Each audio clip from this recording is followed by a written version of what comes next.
CEST, une première pour un chef d'État américain. Soupçonné d'avoir falsifié des frais de campagne et donc inculpé au pénal, Donald Trump a comparu ce mardi devant un juge du tribunal judiciaire de Manhattan, où il a plaidé non coupable des 34 chefs d'accusation à son encontre. Quelques heures plus tard, l'ancien président des États-Unis d'Amérique est retourné dans sa résidence en Floride, avant de s'exprimer publiquement sur cette affaire et de qualifier son inculpation d'insulte à la nation. « Je n'aurais jamais imaginé cela possible en Amérique », s'est-il exclamé, avant d'ajouter, « Le seul crime que j'ai commis, c'est de défendre courageusement notre nation contre ceux qui cherchent à la détruire. » Pour rappel, il est soupçonné d'avoir dissimulé des frais des paiements concernant 3 affaires gênantes, selon le procureur Alvin Bragg. Un portier de la Trump Tower, qui prétendait avoir des informations sur un enfant caché, a ainsi reçu 30 000 $ pour garder le silence, comme le rapporte Le Parisien. Une femme qui se présentait comme une ancienne maîtresse a quant à elle touché 150 000 $ pour se faire discrète.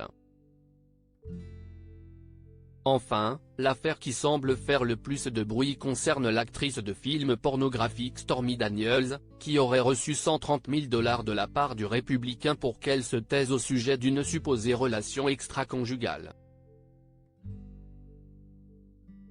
Stormy Daniels condamnée à plus de 100 000 € en ce qui concerne cette dernière affaire, Stormy Daniels a été de son côté condamnée le même jour à verser aux avocats de Trump 121 972 $, soit 111 344 €.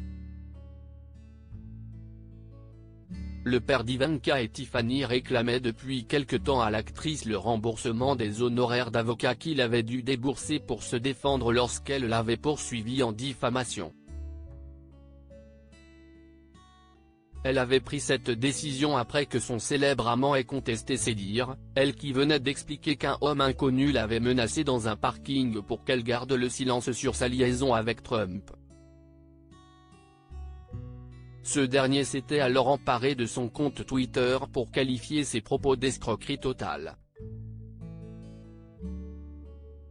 L'actrice avait alors porté plainte mais avait finalement perdu son procès par la suite, un juge fédéral estimant que ce tweet constituait une hyperbole rhétorique normalement associée à la politique et au discours public aux États-Unis.